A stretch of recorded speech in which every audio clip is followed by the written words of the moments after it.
you love me. You love me. This is why I love you.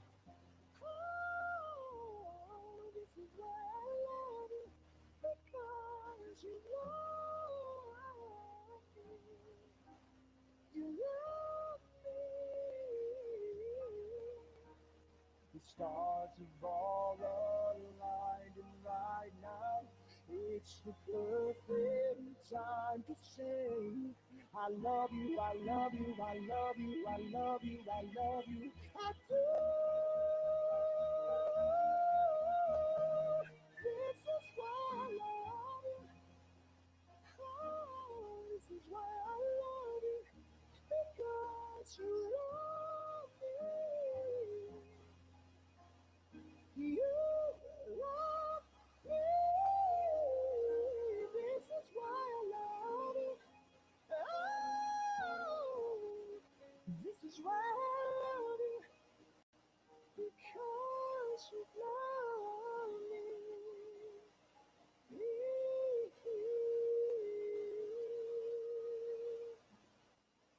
I found love.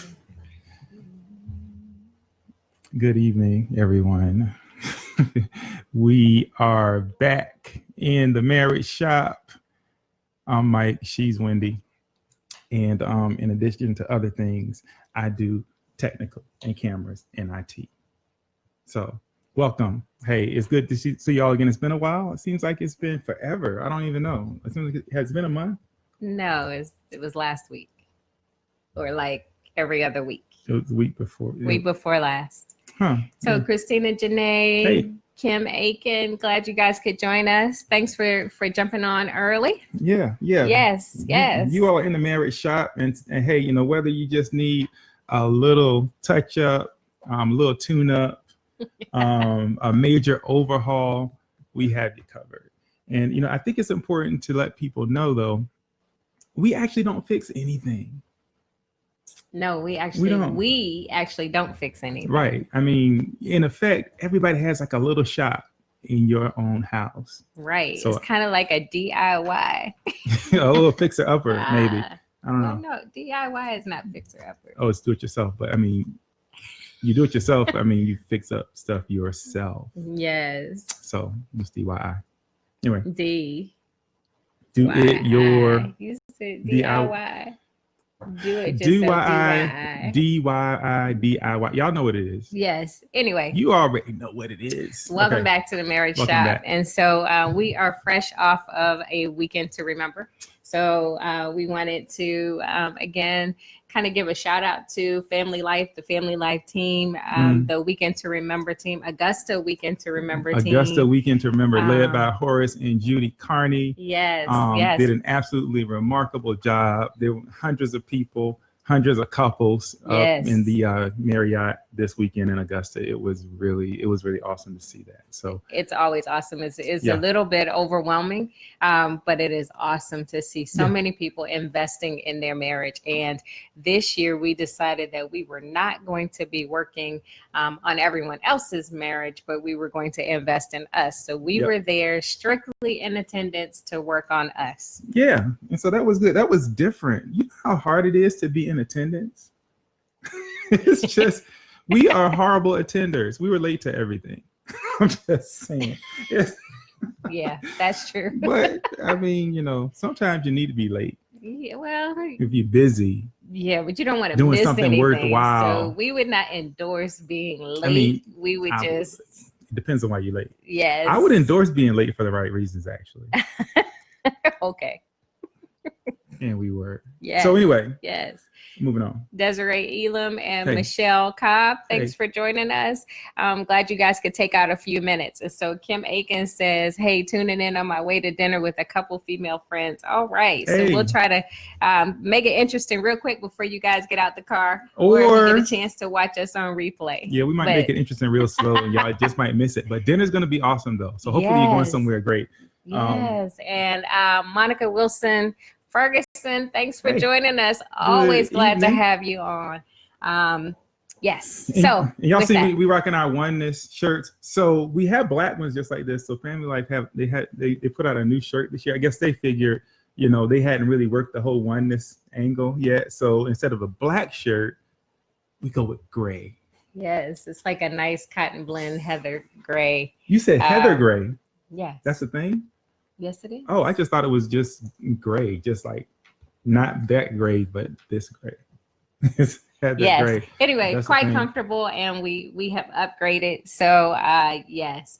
And the thing about the oneness focus is that we're always working on this idea of oneness, right? Mm-hmm. Meaning that we are working towards being together and not diverging, and being separate. Yeah, exactly. Divergent, right? Because I mean, in marriage, it is once you become married, you and you and she become one, right? I mean, the two become one. That's the way it was intended to be. So, so either you're working on oneness or you're working on isolation. Now, we're not here to give a whole like Family Life Weekend to Remember recap.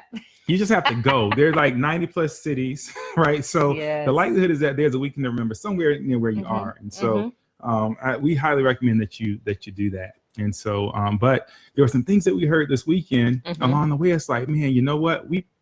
That might be something that's beneficial to talk about on Monday. Yeah, I think so. I mean, we got a lot. We got some nuggets that we could talk about for a couple of weeks, probably. Probably. Yes. But only one nugget. One family life family knife tonight. Please keep the knives in the drawers, people. Family life. One nugget tonight, but one nugget in several little pieces tonight, though. Yes. And Desiree Elam, thanks for joining us real quick as you're on your way to work, holding it down over there. I won't say where you work. I was about to give you a shout out. Right. Yeah. But thanks for holding down the night shift, and have a good night. Is that too? It's kind of old. I don't know if most people know that. Y'all know that Commodore's night shift. That's a classic.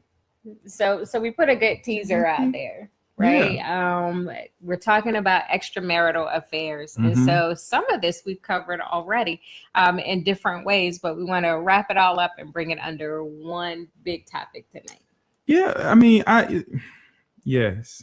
So they were talking about threats to marriage, right? Yes. And some of them, I mean, obvious, right? They were talking about things like, adjusting, the difficult adjustment when you go into a marital relationship. For example, they were talking about cultural patterns, right? Our culture and a lot of the patterns that put pressure on marriage or try to even change what marriage is. Okay. Talked about inevitable difficulties between two people who are coming together and trying to create a single thing, grew up in different homes and backgrounds and all that stuff. Talked about selfishness, which, selfishness. But extramarital affairs, that was one. Yes. And I thought this is very interesting because when you think extramarital affair, then something comes to mind for most of us. But what if you're having an affair right now and you don't even know it? Like as we speak? Put somebody like as we speak is having an extramarital affair, right? And so I'm just going to break down to you the categories they gave us, and feel free. Talk to anytime if you want to, if something jumps out and you're like, oh, that's some old bull. Hey, go ahead, let's put it out there. But I'm going to tell you the things that they mentioned. Yes. Okay. And the last one they mentioned is probably the one that most think about, right? Yeah. But hold on. I just want to say we don't want you to make a confession or drop anything in the comment section as it pertains to the question that we asked, right? So that question was, are you having an extramarital affair? You may not even know it. This is one of those times when we're live where we're actually not asking you to respond. Wait a minute. We might be. Okay. But listen, all y'all grown. And if you're not, send your kids on. But I mean, if you choose to go ahead and put it out there, I mean, that's your business. I mean, hey, that would be great for ratings. Oh my goodness. No, it's a joke. Not about ratings. But listen, But there's some of these that we do want people to maybe put some of those out there. Well, we do want people to put some of those out there, but I just wanted to put that little disclaimer that this is not about confessions. This is not the 12-step programs for marriage. It's not an AA meeting, and we don't want you to raise your hand and say, I am Wendy Perry and I am having an extramarital affair. That's what I'm saying. And we certainly do not want to hear that. No, I know I don't. No. Even though that would be very entertaining for some people. But no. So listen, types of affair, and I appreciate you kind of helping people and playing it. It's just you're just so safe. Is it? I try to be safe. Was my tag hanging? Yeah, you're fine. It's good okay. Now. But I don't think they good. People will know, right? I'm pretty sure they will use their best judgment. So I don't know. Tamara Ford, thanks for joining us. Ronald Willis, Sharonda Parker Pringle, Kevin Montgomery, and Jemima. Thanks for joining us all the way from the DMV representing. Hey fam, we miss you guys. We miss y'all. So yes. Okay, so go ahead. Okay. Let's talk about it. So there's several types they mentioned, right? So there is the activities affair. Yes. So activities. I'm just run down the. Oh, you ready? No, don't. It's not time for you to do this yet. At least I thought, because. Okay, go ahead. There are a few of these that might. So there's the activities affair. There is the materialism affair. Mm-hmm. There's the career affair. That's the career affair, not the career fair. Looking for a job sort of. Anyway, there is the family affair. Not sliding in family. No, not that one. The family affair, the fantasy affair, and final one was the physical affair. Okay. Now, so we kind of wrote down. He listed 6 different types of extramarital affairs that you could be involved in that you may not have recognized as actually being classified, and we're talking about it as an extramarital affair. And so these things, activities affair, we're going to only talk about a few of them and a little bit in depth, but I want to define them, right? First define what an extramarital affair is. Well, an extramarital affair, as they defined it, and I guess I can't necessarily disagree, is an escape from reality or a search for fulfillment outside of your marriage. Okay, you follow me? So it is an escape from reality. I'm pausing long. Yeah. Right? Yeah. An escape from reality or a search for fulfillment outside of marriage. Okay. So some of you should have been sitting there like, oh my goodness, I've been having an affair. Right? Yeah. Somebody just had that light bulb go on. But continue. Yeah. You're gonna kind of break down some of them. I think, Okay, well, I was just gonna go into what it is. I can't actually see the comments, so I need you to. So activities, right? So an extramarital affair that is extramarital affair or by activity, right? So what does that mean? That means that you are involved in being busy. So a lot of, I won't say a lot of women, a lot of people try to fill in all their time by being busy, right? They just add all these different activities to their schedule so that they're constantly busy and they have an excuse for not being available. Or the excuse then becomes, I'm tired because I've been busy doing all this other stuff. That is an example of an affair of activity. Yeah, and so and Xavier Lucky Sr., hey, good evening, good to see you. Yes. Hey, so listen, and Alprentice Smith is in the house. Hey, sir, what's up? Welcome back. So listen, the whole activity, remember the definition, right? Yes. An escape from reality or a search for fulfillment. Yes. Outside of marriage, right? Yes. And so oftentimes when people get busy, a lot of folks are really busy. It is the fulfillment, right? What is it? They get reinforced for all the things that they do. People are, saying, hey, we appreciate you. We love what you do. Yes. You're so helpful. And so oftentimes that fills up that bucket, that need to be needed for some people. Right. Well, there's an appreciation. There is, an award for Woman of the Year. There is Volunteer of the Year. I mean, there's all of these ways that people can tell you how much they appreciate you and they need you because you make yourself available. Yeah. But when you're making yourself available, because you want and you thrive on that feedback and that feeling, you are actually seeking fulfillment from someplace other than your marriage. Maybe. Yep. Maybe. And so in an activities affair. And Kevin Montgomery said, wow, that's a broad definition. I know it's a broad definition, right? But if we begin to think about it, and so let's jump to materialism. Yes. Right? Because remember, escape from reality, search for fulfillment. You know how it feels when you get, if you are one who likes stuff, that feeling that you get when you get stuff, what is that like? What is that like? I mean, are you saying I'm one who, yes, my name is Wendy Perry and I... Oh, wait. I mean, I was just asking if you, I wasn't asking you. Oh, right. You're pointing a finger. I wasn't pointing a finger. I was just asking if I you knew what that am might guilty be of like. having an appreciation for materialism. So, so what does that mean, right?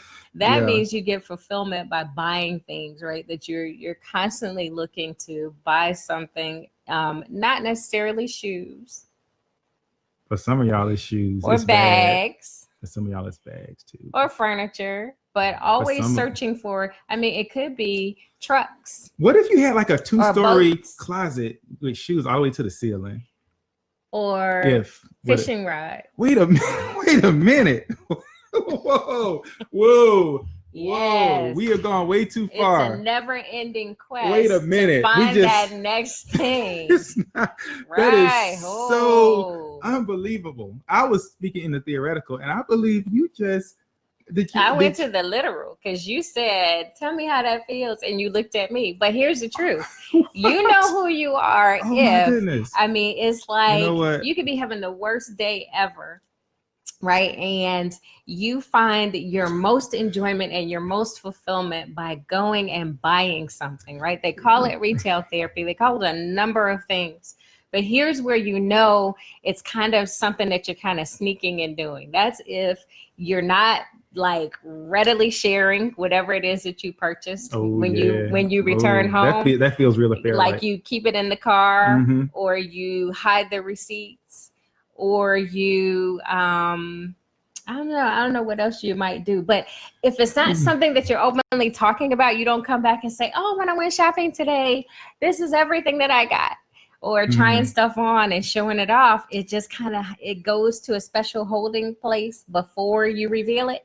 You just might be having an affair with material. I would just like to say that those fishing rods are about preparation.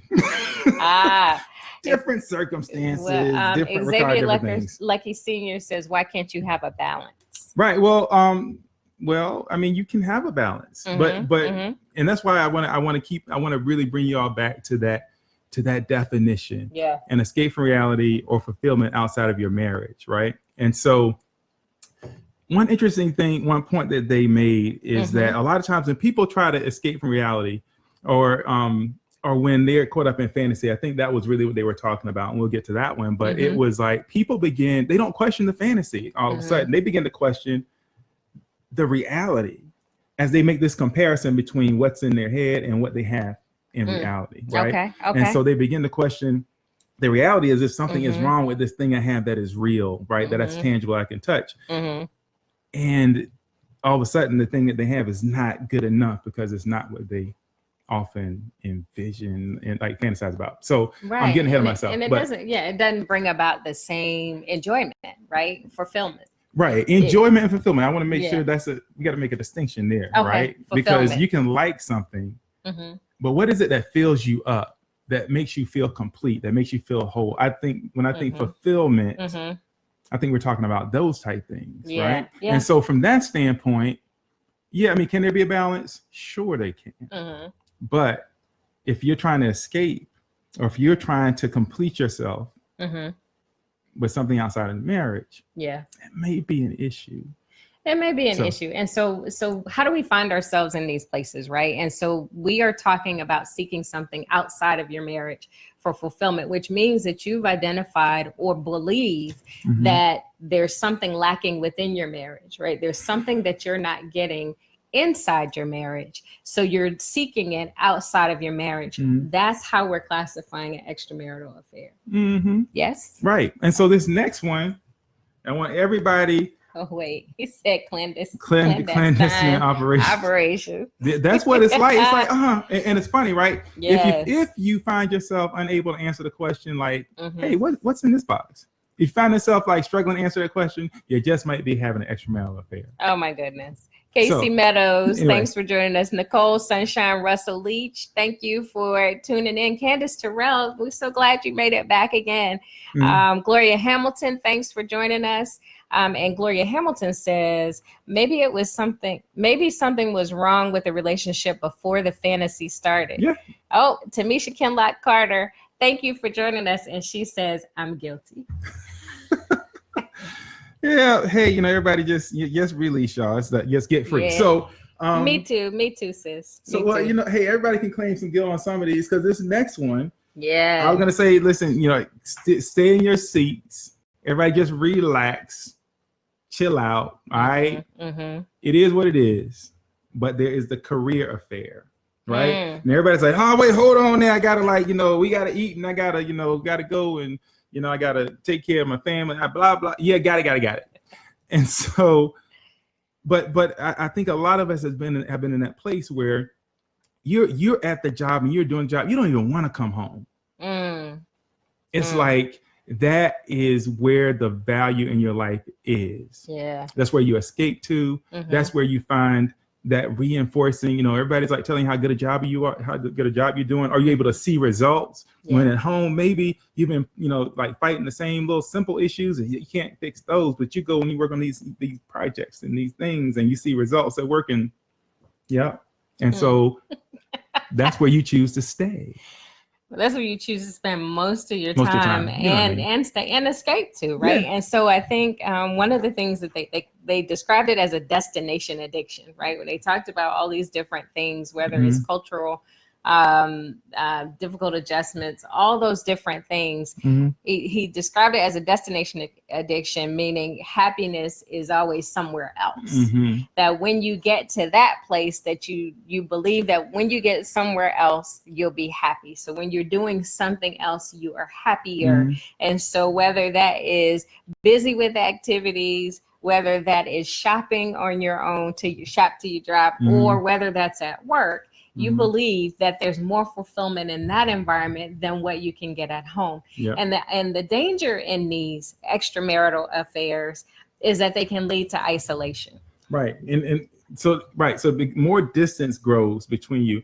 Actually, Neil Grunberg, my mentor from grad school, great friend of mine, he knew this. He didn't call any of this, but he knew that was a danger, because when you're seeking that degree, and you're trying to, there's so much work involved, and there's so much pressure, but there's so much drive and so much changes. He knew that this was a danger. And so he found ways to for those who would play along to bring spouses along in that process, so that the growth wasn't just one person growing in this totally different direction and leaving your spouse behind.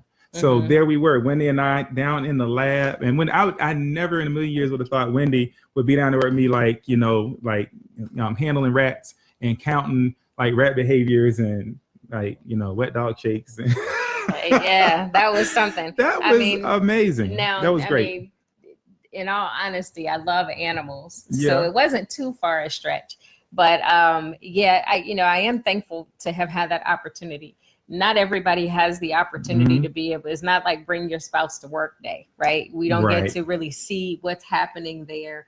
And not everybody works together like we do. So you don't know what's happening behind the scenes. But you can't bring your spouse to work, but you can bring work to your spouse. Yes, you can. And you can talk about not the people and the things and, the stuff that got on your nerves at work, which is what we tend to do. We tend to bring home the bad stuff from work, but we rarely share, the good things that can be shared. Just saying. And I'm speaking for us. You may have a habit, and if you do, share with us. You may have a habit of bringing home the good stuff, and involving your spouse instead of making them feel like they're being left out or that what you're doing is a secret. Now, that is true for some professions, though, because there's some places where you can't tell anybody about what's happening at work. I mean, because it is a part of your job description. Right. But we're talking about in general, and in most cases, if you can, there are ways to do it. And occasionally, if you can, spend lunch with your spouse at work, or bring them to work, or have them meet you. Those are all good things. Because or go meet them. Listen, how about this? How about this week? Everybody pull out the calendars and just go home for work. I mean, for lunch. Go home for work. Go home for lunch. Or go home for some of y'all work from home. You know what I'm saying? If you can. If you can, go. I mean, or if you can't find just dip out and just, spend some time together that you wouldn't normally spend, maybe. Or take a day with the intention of spending time together. Because sometimes that lunch break may not be enough time for you to get away. Yeah. But maybe you can take some time and be intentional about taking a day to be with each other. Yeah, but we're talking solutions there now. Forget that. We moved to solutions. Okay. So it was an activities affair, materialism affair, career affair, and now family affair. Now, for some of y'all, this is a big deal. And so again, I need you to just keep your seat, right? Because when the two become one, when you become married, right? Like even in our vows, remember my uncle married us, my uncle Tree. And and we talked to him about the vows, and it's like, that part about, if anybody believes that this and know that these two should not be, I was like, take that out. Nobody cares what they think. I don't. And matter of fact, somebody might be out there and mess around and raise their hand. No, take that out, right? Because when you get married, two of you are one. And everyone else is secondary. Oh, you're talking about if somebody objects? Yeah, if anybody sees any reason why these two should not be blah, blah, blah. Oh, yeah. Yeah, please take that out. We had a few people crash our wedding. And so that was a very real possibility. It's like, it was not a real did you invite them? That was not a real possibility. I don't think. Anyway. Right. I don't think it was. But nevertheless, they didn't have that chance. And if they wait for their shot. On your side. Yeah, anyway, no, there was nobody on my side that was gonna. No, I'm saying they crashed. That crash? I mean, well, if the definition of crashing is coming without an invitation, then hey, they are guilty. Many of them, about a couple of dozen. Anyway. Okay, so finish what you're saying about the family affair. Well, I'm saying it's family affair. So this is not like the cool family affair, like, it's all about family. No, this is that affair where your effort, your energy, everything is put into your family, right? Now, I know what people are going to say, right? Because, there's all kinds of, particularly as you age, your parents age and your family ages, and there's all kinds of things that you do and sacrifices you make to take care of family members. So let's take that off the table. So everybody take a deep breath on that one. But, but there's sometimes though, it becomes, all of your struggle, all of your victory, all of your insight, everything, you are looking for that outside of your marriage. So you're calling your mom, you're calling your sister, you're calling your cousin, your uncle, you're calling your brother, right? And there's this person that lives with you that is getting everything secondhand, potentially. They're not being allowed to fully come along with you and help to build this thing and help to just walk the journry, right? Yeah. And so, because for you, that just doesn't feed you. So you look elsewhere. Yes. That's what a family affair looks like. But Thomas Stokes and Jeff Hill are also watching us. And Jeff Hill says family affair includes too much kid time too. Oh boy. Yes. Listen. Yes. So let me tell you about those kids. And then I'll get to your comment, Jemima. So the word says that the enemy comes to steal, kill, and destroy. I think kids do that. That's what they came to do, man. They trying to wreck your man. Wow. It's a joke. It's jokes, people. But no, I mean, but oftentimes people put all their energy into the kids. A lot of the couples I used to see in therapy back in the day, one of the biggest problems they had is that they did not know each other. They didn't date each other. They had determined, I'm talking no dates, no vacations, no nothing, just the two of them. And they decided they would do that until the kids were out of the house. Right. They prioritized the kids above each other. Yeah. Their marriage. Yeah. And themselves. Right. And so our kids have known from a very young age that for me, Wendy is the number one lady in the house, period, point blank. They've known that, right? They know I love them. They know that they're important. They know that I will literally drive all night and all day to do things for them. However, if I got to drive all night or all day for Wendy, or I got to drive all night or all day for one of them girls, one of them girls is going to be short. That's just the way it is, right? And so we have to really prioritize time together, because our job with kids is to prepare them and to launch them. Mm-hmm. Our job with the marriage is to have this thing go forever, to death do us part. Right. So and to create something that outlasts the kids, right? And so when people say that their kids are still in their bed, or that that they get more fulfillment from their children and the time that they spend with their children than they do with their spouse, those are some red flags. And red flags in the sense that while some kids it's hard to get them out of the bed. We get it. We are not judging you if your child is under the age of 3 and still in the bed. In the past, we have judged people for that. I mean, we're not judging. We're just saying, if your child is over the age of 4 and they're still in your bed, I'm judging you. They not only need to get out of your bed, they need their own apartment. How about it's just here's an application. Listen, you're gonna get your 1-bedroom studio, it's time to whatever. Go. We gotta get a transition plan. Get in your car and drive to your apartment. But hey, what Jemima said, not the angels, Mike. Yeah, the angels.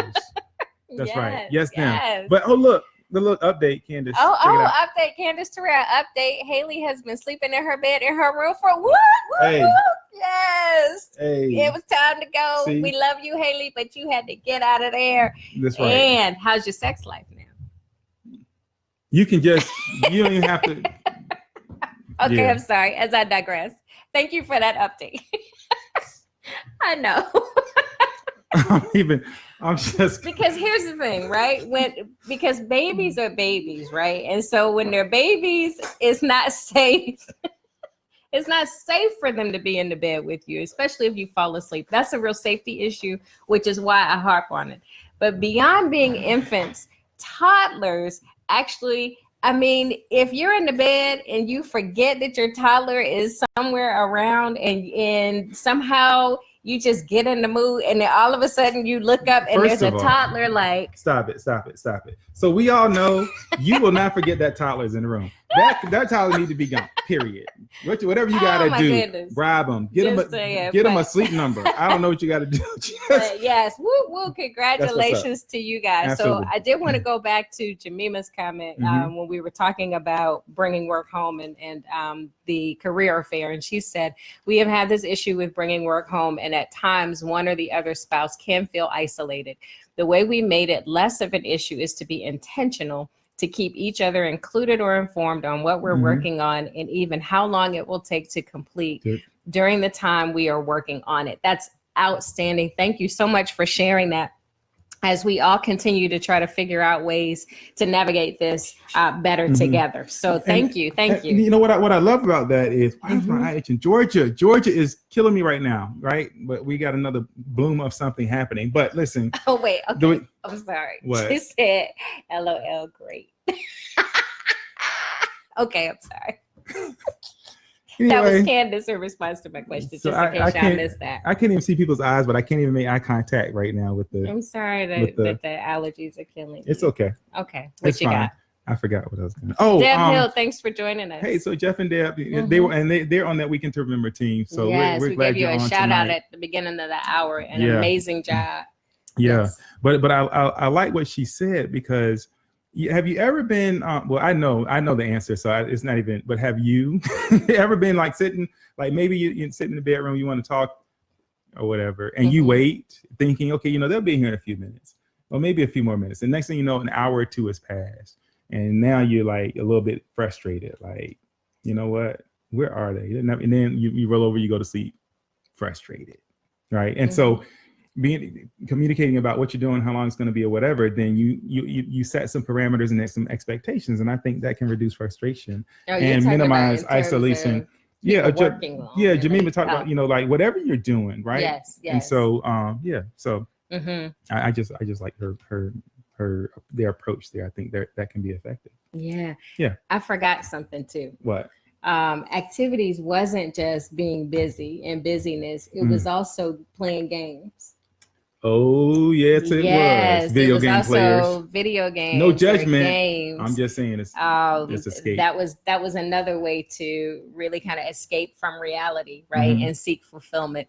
And so I was like, oh yeah, that just dropped back in. I knew it was in there because we had talked about it. So the idea is we could make a list probably of 10 more things. And I bet you could make lists, and we challenge you to make lists within your own marriages and your own homes of the ways in which you may be seeking fulfillment outside of your marriage. And essentially it is, what are the things, here's my question, what are the things that you are doing alone that are bringing you fulfillment that you're not sharing with your spouse?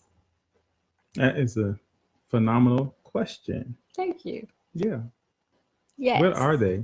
What are those? You don't have to tell us. No, you don't have to tell us. But if you want to list it, you can. I mean, we're all friends here. Yeah. And so, let me think. What? Nothing brings me fulfillment without you. Like nothing. I mean, except fishing sometimes. But I'm just. I mean, it's like waiting. I'm like, well.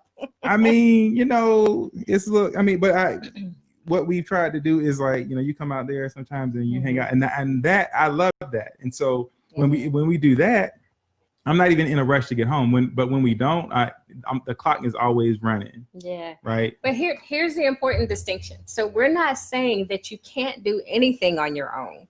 What we're saying is to an excessive degree, that to a point where you are not experiencing fulfillment inside your marriage and you are constantly trying to escape from reality, so that when you're in that space, everything else fades away. You're not thinking about anything other than your own selfish enjoyment while you're doing it. You said selfish with there was some edge on that. Your own selfish.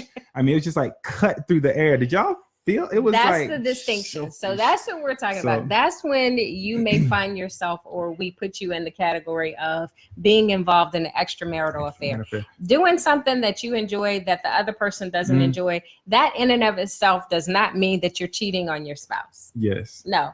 But if it is that you wait till they go to sleep to do it, that you're hiding that you never talk about it. But that's, I mean, you're kind of, you're making it really narrow. I don't think it takes all that. Okay, I really don't. Those are some qualifiers. Well, let's talk about hiding, wait till they go to sleep. Don't share. but they're just so limited, because let's say, education seekers, people who are looking for degrees, right? And it is the only thing that matters. Now, don't get us wrong, because we know, right? How difficult it is to continue to stay in school and be married in particular. Yeah. And so, but one thing there's a lot of things that we did. I would say most of those things were because of Wendy. And it's probably why Wendy doesn't plan vacation to this day, because she planned them all for a good chunk of time there. And then she's just like, yep, I'm out. But if that is the thing that you pour your all and your energy into, if that is what fills you up, and you're not looking to get filled up anywhere else through this person that you are supposed to be you. Remember, the two are become one, right? Two parts, same body. And so what does that mean? So if I'm seeking something that's supposed to fill me up that does not do the same for her, or if I don't even offer that to her, what is that doing to my other half? Yeah. Right. And so it's about, and for some people, it's like the escape is about really going to an entirely different place. Right. And so, are you trying to go to a different place? Do you prefer to be at this other place than with the person that you love most? Yeah, those are good questions. That you're in covenant with, that you're committed to. Just saying. Yeah. I mean, and here this kind of happened to us today, but not really. So here, and it was interesting how Mike kind of spun it and qualified it. So many of you know that I don't necessarily love to cook. Yes, my name is Wendy Perry, and I do not love to cook.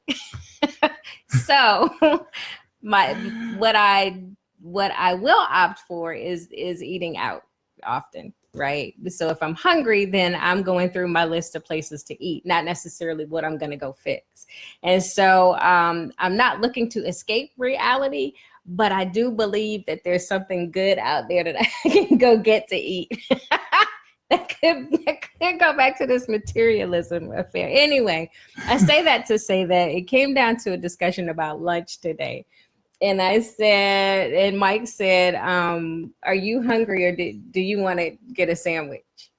And so before I answered, I had to think about it, because I'm like, is he asking me, do I want to go get a sandwich? Because what he said was, do you want to get a sandwich? But he didn't say, do you want to go get a sandwich? So then I had to come back and say, okay, so do you mean, I said, do we have stuff in the house that we can make sandwiches with? And he said, yes. And so I was like, oh. So here's what I'm getting to. He then came back and he said, and I said, no, I'm good. Because I'm good. I ate some cereal not too long ago. I'm good. I don't need a sandwich. And then there was a pause. And then he said, well, if we were going somewhere to get a sandwich, would that change how you felt about it? Then you asked me that. That's how you get caught. She was like, yes. But here's why. Because I have some special dietary needs. And so if all of my dietary needs can't be met in my kitchen, then So that's what happened. So that's the dietary needs. That's where we're going with that right now. Today. I go through. I buy special bread, 3 kinds of milk. Dietary needs. What are you talking about? Gluten-free, all that garbage. Yeah. But that was so. That's just an example of what happens with us. But it was interesting because we've learned we have to be specific in what we're asking. And so your experience might be that somebody's like, "Hey, I'm gonna run up to Walmart real quick," and they're all like, "I'm about to go to Walmart," and then you say, "Oh, give me a minute, and I'll come with you," and they're like, "Wah, wah, wah." You know, I'm good. Oh, maybe I'll just go tomorrow. Oh my goodness, that's funny. Yeah, that's all I'm saying. Anyway, Nate Parsons, thanks for joining us. My friend said me watching westerns is all right. No, that is not all right. Have they? When was the last? How long? Well, okay. Fine. And how often is the question. In excess is the qualifier. Well, no, actually, in excess is not the qualifier. The qualifier is escape or fulfillment. Escape and fulfillment. And search of fulfillment. Or. But I have another question. What's that? When was the last time they made a new Western? Oh my goodness. It's like, how many times? Jeff says only one, not any marathons. Only one what? Thanks for qualifying that, Jeff. Only one what? On the Westerns. Oh, yes. Listen. Netflix binges. Listen, Westerns lovers. Okay. How many times can you watch the same show? You must have seen all the episodes by now. Okay, I'm sorry. I mean, I digress. No judgment. Love those Westerns. We can sum up every Western with the same storyline. And it goes like this. No, just kidding. Somebody can. Somebody could, but anyway, I'm not gonna attack you. I digress. Because of that. So Tamara Ford says, you got a lot of confessions. Man. Yes, it runs in the family. We're not even done. I know. We could go further. We probably won't. So let's get to it. So we talked about, if you just joined us, we're inside the marriage shop, and it is always DIY. Do it yourself. We are not here to give you the answers or fix your marriage, but we are here to maybe equip you with some tools. DIY. That's what we offer. DIY. Do yourself it. Oh Oh my goodness. So tonight we're talking about extramarital affairs, and these are just some nuggets that we gleaned from this weekend with the Family Life Weekend to Remember. We wanted to share it. So we were saying that you may be involved in an extramarital affair and not even be aware of it. And extramarital affairs take many forms. It can be an activities affair. That's busyness and playing games. Literally playing games or other things just to stay busy, but you're escaping reality in search for fulfillment outside of your marriage or alone. Materialism affair, career affair, family affair, fantasy affairs, and that fantasy affairs includes pornography, and we've talked about that. You can roll that back a couple of weeks to one of our prior videos if I didn't delete it. So I have another confession to make. But pornography or romance novels. So we're quick to talk about pornography, but let me tell you, some of these romance novels, and I wish one of my good friends was on tonight, but I didn't see her name pop up. But these romance novels, it's like, man, it's almost like the book is burning your hands. So fantasy affairs can also, that kind of brings back that idea of destination addiction, right? That there's happiness is somewhere else. When we talked about pornography, we talked about, you can explain how it establishes a standard that's higher than can be reached. So say a little bit about that. Well, I mean, what it does is, because remember, no matter what, whether you're actively doing something, you're thinking about doing something, your brain is responding, right? And so to the extent that you continue to, because we talk about it a lot with drug addiction, but what we're finding is that the brain responds in very similar ways to things that are very stimulating, right? And so certainly pornographic material and, books with because I think what the speaker this weekend basically said, the books, it's like pornography on paper a lot of times, right? And, like 50 Shades of Grey. Anyone, right? And so your brain responds to that as if that's real. And so if that's what you begin to fill yourself up with, all of a sudden now that becomes in some ways the standard, and you create these unrealistic expectations for your reality. It's like I was talking about earlier. All of a sudden you begin to question your reality based on the fantasy that you've been living in. All right. And so obviously most people will not live up to the fantasy in your head. Right. And so, but you don't question the fantasy, you question the reality and begin looking for something different, or at least being less satisfied or dissatisfied with the real thing that you have. Right. But also that's not just porn, right? It can be looking at other people's stuff on Facebook and how well they're doing and what you want to be doing and all that stuff. And they quoted Steve Furtick, and we've heard them actually say this, is that people take their reality and they compare it to everybody else's highlight reel online, right? Yeah, comparing their behind the scenes to someone else's highlight reel. Yeah. I mean, I'm just saying. Behind the scenes and highlight reel is in the same genre. I mean, I'm not trying to correct you. I'm just saying. I mean, whatever, correction is fine. But anyway, so that's what we do, right? Yes. And so that becomes a problem because the person that's with you cannot live up to the standard that you've now grown accustomed to, right? Yeah. And so that's what it becomes profoundly dangerous in marriage, because now, the motivation isn't the same. The sex drive's not the same. The desire to be together is not the same, and it begins to push you apart. Yes, potentially. Versus together towards oneness, and that was that whole idea. Isolation, oneness. We're gonna stop saying oneness because we're not getting paid for this. Is that wrong? We're not getting paid for this, but the idea and the concept is a good one. Family life. Holla at us. All right, we'll say oneness as many times as you want. So anyway, I want to pose this question to you because this is something that they did that I thought was pretty powerful the whole weekend. They had sections where you took a few minutes and you made it personal, right? So make this personal for you. What kind of affair is most tempting to you? And so we went over activities, materialism, career, family, fantasy, and then the last one is what generally comes to mind when you think of or hear extramarital affair. And that's an actual real life, live, physical extramarital affair, adultery. Now, and by the way, That's one when he was talking about earlier. Don't put that one in. Don't put that one in the box. Don't speak on that one. Don't chat on that. Don't chat on that. Don't put that in in the feed. We don't want to know that. But that is that's the one that most people think of, and so and the one that people believe is most threatening. Yeah. Problem is, all those other ones that we talked about can be threatening as well. They're just not as overtly threatening, and people don't think about a lot of that stuff immediately as something that is going to erode their marriage from within. But it absolutely can. Right? I'm glad you described it that way, because all of the other things that we talked about, and we, truthfully, lightheartedly, we talked about those things.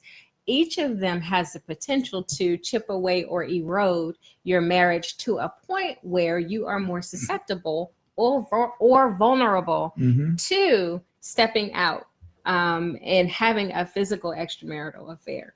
A lot of things contribute to ushering in threats to your marriage relationship. And so these are in no way in order. The way that we listed them, it's not like from least to greatest or but it is really understanding that there are real threats to marriage, and some of those threats are within.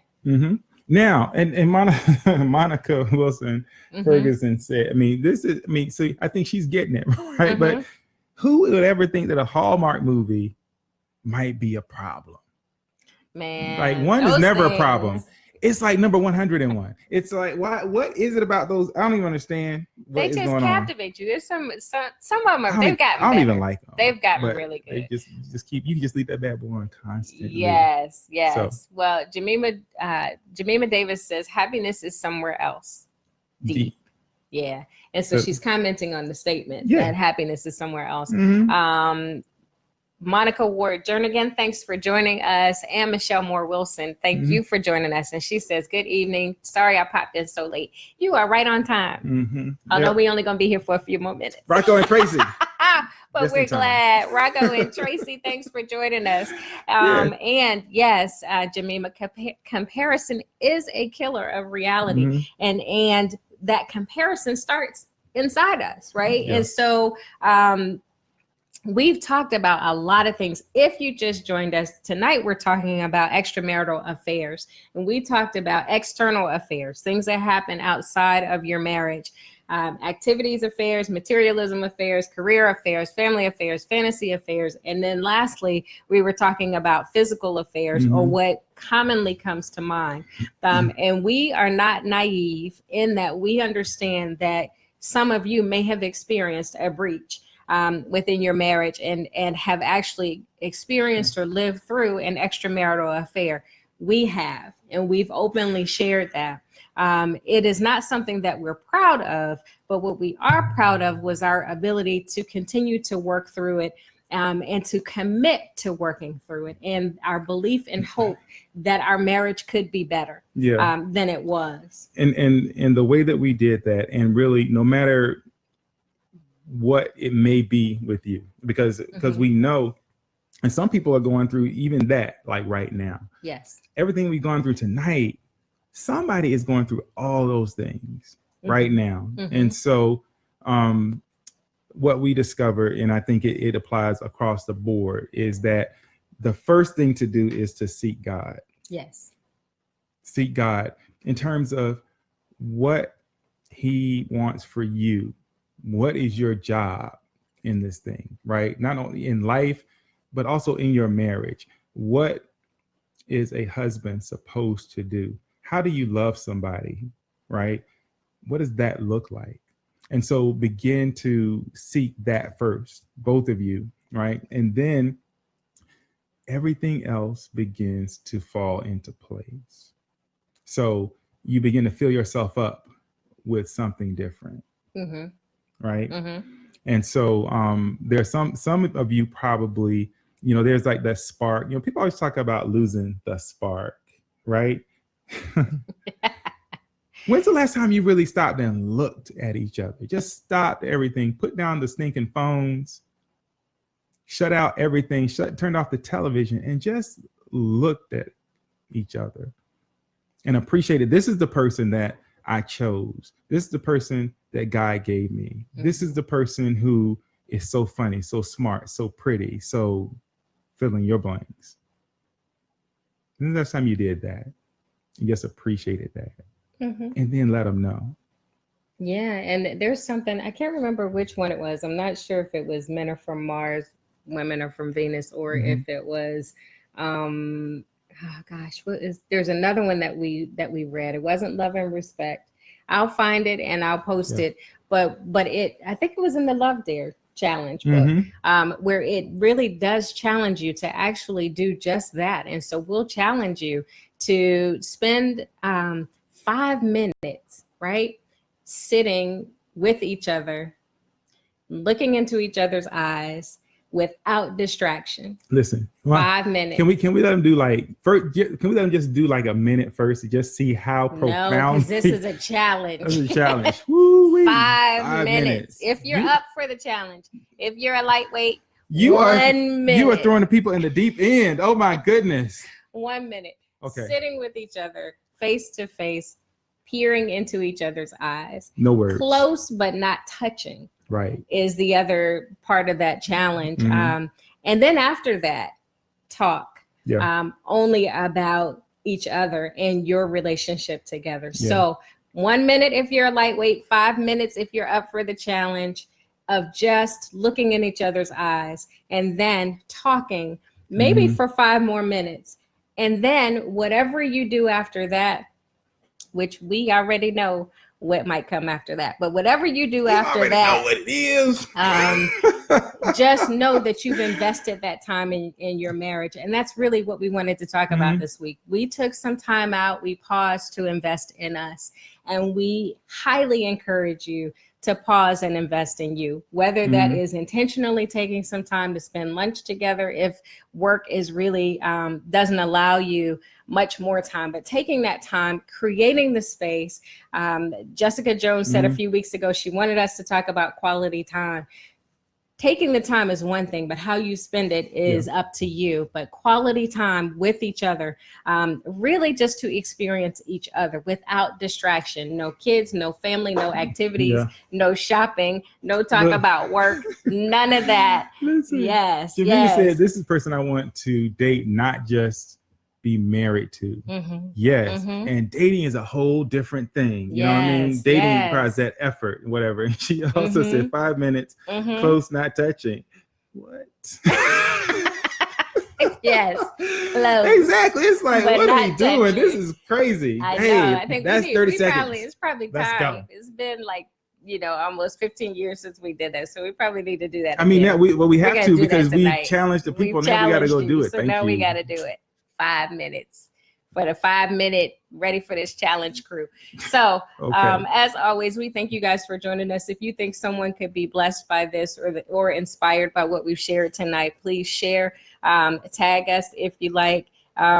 We are just always thankful, grateful, and blessed to be able to share with you. And we always look forward to these Mondays that we can. So Mondays at 7 inside the Marriage Shop.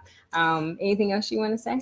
I just want to say that if you're in kind of one of those great spots in your relationship, enjoy that. Be in the moment. Yes. If you're in a spot that's not so great, recognize that it can be okay, right? You have to. Wendy once told me, and if y'all know the story, y'all have heard this, that I was lucky that she loved God more than she loved me.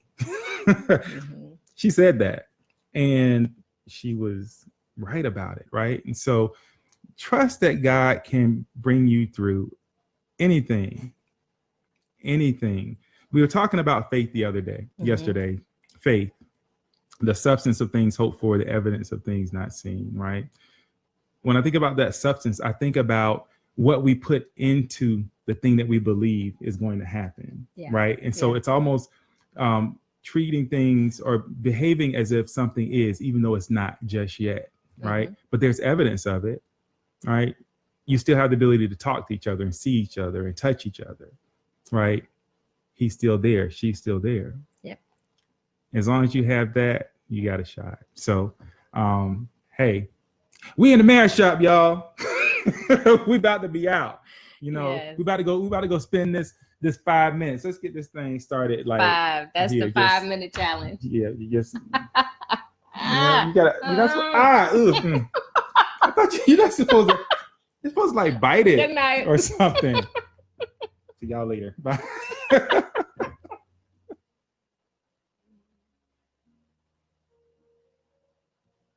Every morning that you smile chases all the pain away.